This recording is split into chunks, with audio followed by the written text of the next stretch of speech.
Hi friends, Hindi recorded channel में आप सभी का स्वागत है। दोस्तों, संसद के सदस्यों में जो भी वो भाषण देते हैं, उन भाषणों में संसदीय शब्दों और वाक्यांशों का प्रयोग करने की प्रवृत्ति देखने को मिलती है। और जो ये शब्द और वाक्यांश प्रयोग करते हैं वे संसदीय प्रक्रिया संबंधी विभिन्न पुस्तकों में बिखरे हुए हैं। यानी कि आपको किसी एक पुस्तक में इस तरह के शब्द मिल जाएं ऐसा मुश्किल ही है। तो इसलिए ऐसे शब्दों के अर्थ ढूंढना बहुत मुश्किल काम हो जाता है। कुछ ऐसे ही मुख्य शब्दों की, प्रमुख शब्दों और पदों की सूची पर हम अधिक से अधिक शब्दों के अर्थ और उनकी व्याख्या के विषय में अपने अध्याय में चर्चा करेंगे और जानने की कोशिश करेंगे कि संसद में प्रयोग होने वाले शब्द, कुछ शब्दों के अर्थ जो हमें समझ नहीं आते, उनके अर्थ और उनके जो व्याख्या है उसको समझने की कोशिश हम अपने अध्याय में करेंगे। तो चलिए दोस्तों, शुरू करते हैं अपना आज का अध्याय और जानने की कोशिश करते हैं संसद में प्रयोग होने वाले शब्द या पदों के अर्थ और उनकी व्याख्या। संसदीय शब्दावली आज का अध्याय का नाम है और पहला शब्द है अधिनियम। इसका अर्थ होता है संसद की दोनों सभाओं द्वारा पारित विधेयक जिसे राष्ट्रपति अपनी अनुमति दे देते हैं। तदर्थ समिति, इसका अर्थ है कि किसी विशिष्ट विषय पर विचार करने या प्रतिवेदन देने के लिए एक सभा अथवा सभापति द्वारा संयुक्त रूप से दोनों सभाओं के पीठासीन अधिकारियों द्वारा गठित समिति होती है। और जैसे ही इस समिति का कार्य पूरा हो जाता है, इसका कार्य जब पूर्ण हो जाता है तो इसके कार्यकाल को समाप्त मान लिया जाता है। तीसरा शब्द है वाद विवाद का स्थगन। यानी कि किसी प्रस्ताव, संकल्प, विधेयक जिस पर उस समय सभा में विचार चल रहा है, पर वाद विवाद को सभा द्वारा गृहीत किसी प्रस्ताव के द्वारा निर्दिष्ट किसी आगामी दिन तक के लिए या फिर किसी अनियत दिन के लिए स्थगित कर दिया जाता है, उसे कहते हैं वाद विवाद का स्थगन। अगला शब्द है सभा की बैठक का स्थान। यानी कि स्थगन होने पर भी सभा की बैठक जो है वो समाप्त हो जाती है और फिर सभा अगली बैठक के लिए नियत समय पर फिर से होती है, उसे कहते हैं सभा की बैठक का स्थान। अगला शब्द है हमारा अनियत दिन के लिए स्थगन। यानी कि अगली बैठक के लिए जब हमें कोई निश्चित तिथि या नियत टाइम किए बिना ही सभा की बैठक समाप्त हो जाती है। अगला शब्द है विनियोग विधेयक। दोस्तों, सरकार द्वारा संचित निधि से रकम निकासी की मंजूरी दिलाने के लिए संसद में जो विधेयक प्रस्तुत किया जाता है उसे विनियोग विधेयक कहते हैं। भारत सरकार की जो संपूर्ण आय और व्यय है उसका जो ब्यौरा है वो संसद निधि से ही होता है और संसद की अनुमति के बिना संचित धन लिया नहीं जा सकता। यानी कि यदि इस तरह का धन आपको लेना है, किसी को लेना है, तो उसे संसद की अनुमति लेनी आवश्यक होती है। इसे हम विनियोग विधेयक कहते हैं। बैलेट, यानी कि लॉटरी के जरिए एक से अधिक सूचनाओं की परस्पर अग्रता को निर्धारित करने की प्रक्रिया। विधेयक, यह उचित रूप में रखे गए विधायी प्रस्ताव का प्रारूप है जो कि संसद की दोनों सभाओं द्वारा पारित किए जाने और फिर राष्ट्रपति द्वारा अनुमति दिए जाने पर एक अधिनियम बन जाता है, उसे हम विधेयक कहते हैं।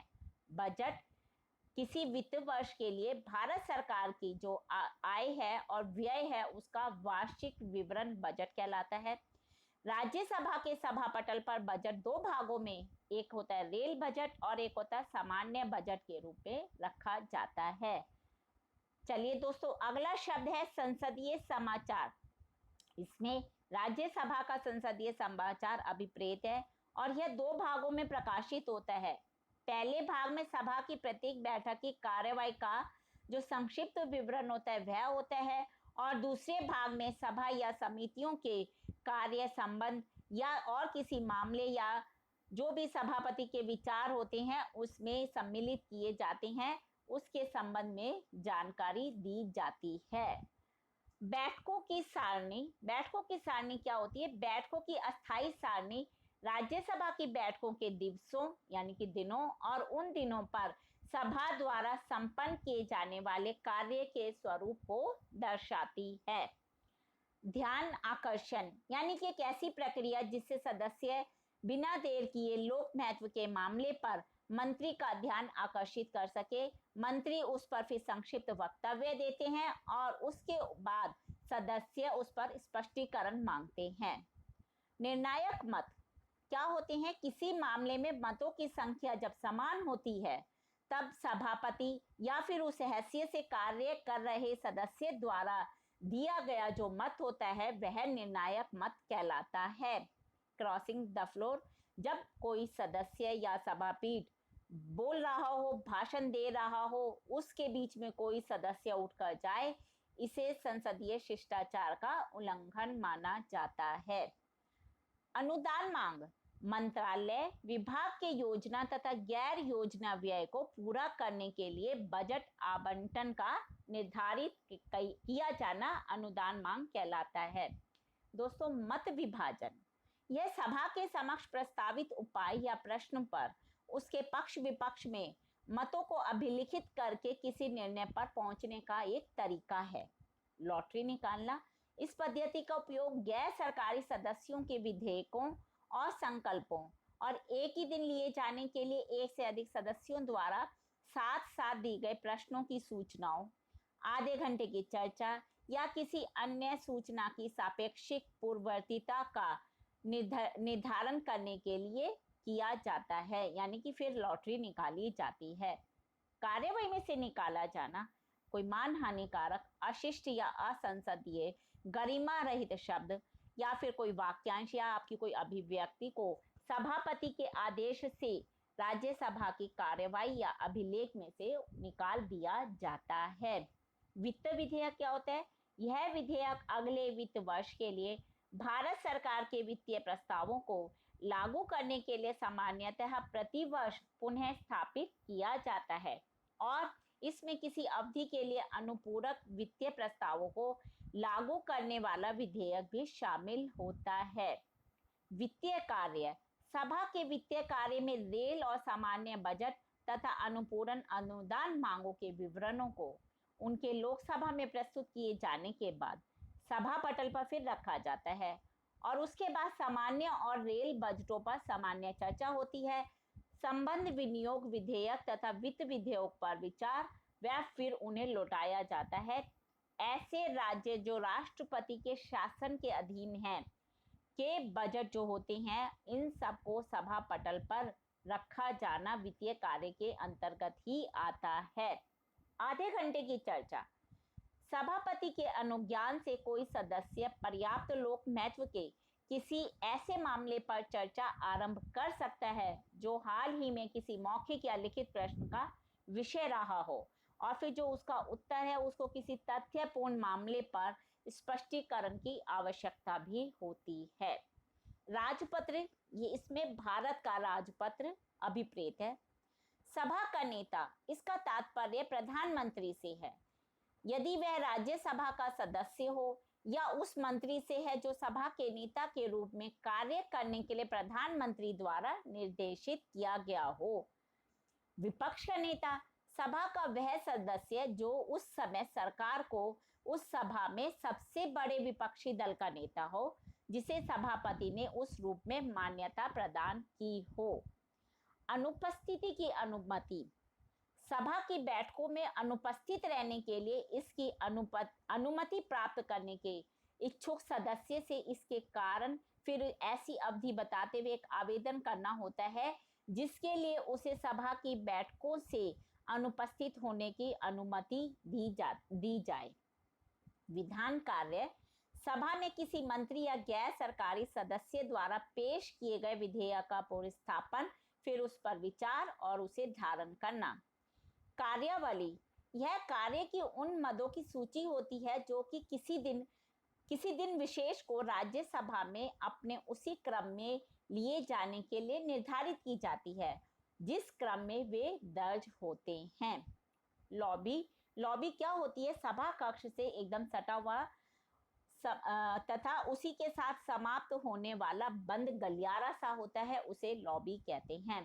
प्रथम भाषण, सभा में राज्यसभा के लिए अपने निर्वाचन या फिर नाम निर्देशन के बाद जब सदस्य का पहला भाषण होता है वह प्रथम भाषण कहलाता है।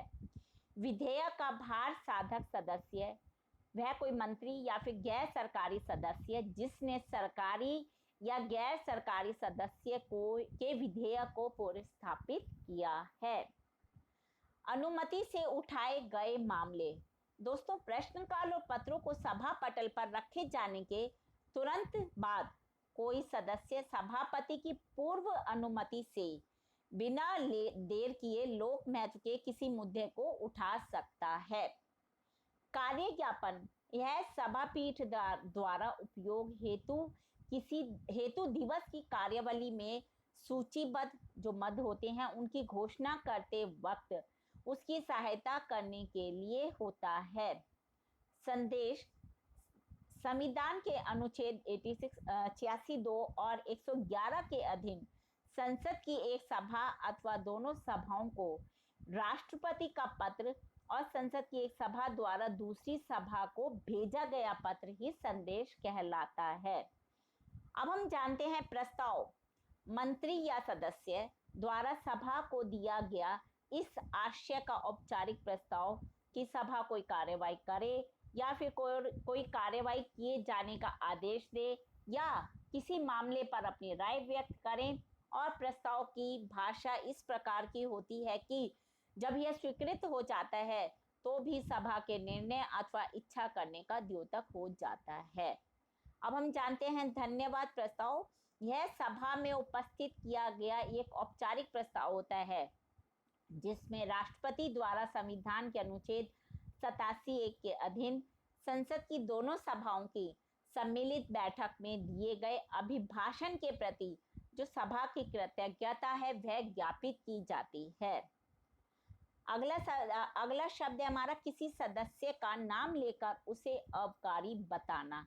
यानी कि सभापति द्वारा ऐसे सदस्य जो सभापीठ के प्राधिकार का अनादर करते हैं या फिर सभा के कार्य में लगातार बाधा डालते हैं और सभा के जो नियम होते हैं उनका दुरुपयोग करते हैं, उनके आचरण की और सभा का ध्यान इस दृष्टि से आकर्षित कराना कि जो वो सदस्य है उसको सभा की सेवा से अधिक सत्र की शेष अवधि के लिए निलंबित करने के लिए कार्यवाही की जाए, वही किसी सदस्य का नाम लेकर अवकारी बताना कहलाता है।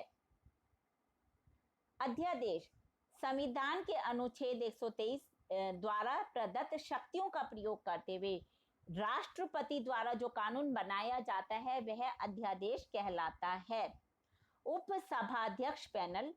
दोस्तों, यह सभापति द्वारा नाम निर्देशित किए गए राज्यसभा के 6 सदस्यों का एक पैनल होता है जिसमें कोई भी सदस्य सभापति अथवा उसकी अनुपस्थिति में उप सभापति द्वारा अनुरोध किए जाने पर सभा का संचालन कर सकता है, सभापतित्व कर सकता है। सभा पटल पर रखे गए पत्र। ये ऐसे पत्र या प्रालेख होते हैं जो कि सभापति की अनुमति से किसी मंत्री अथवा गैर सरकारी सदस्य अथवा महासचिव द्वारा संविधान के जो उपबंध अथवा राज्यसभा के प्रक्रिया विषयक नियम अथवा संसद के किसी अधिनियम और उनके अधीन बनाए गए नियम और विनियमों के अनुसरण में सभा पटल पर इस प्रयोजन से रखे जाते हैं ताकि उन्हें राज्यसभा के अभिलेख में लिया जा सके। तो दोस्तों, ये थे संसद में प्रयोग होने वाले कुछ शब्दों की सूची, उनके अर्थ और उनके भावार्थ। अभी ये बहुत से शब्द हैं जिन पर हम अपने आगे के अध्यायों में चर्चा करेंगे। संसद में अनगिनत ऐसे शब्द होते हैं, सभी की सूची बनाना शायद मेरे लिए असंभव है, लेकिन कोशिश करूंगी कि अधिक से अधिक शब्दों के अर्थ, उनके भावार्थ में आप तक पहुंचा सकूं, उन पर हम विस्तार पूर्वक चर्चा कर सकें।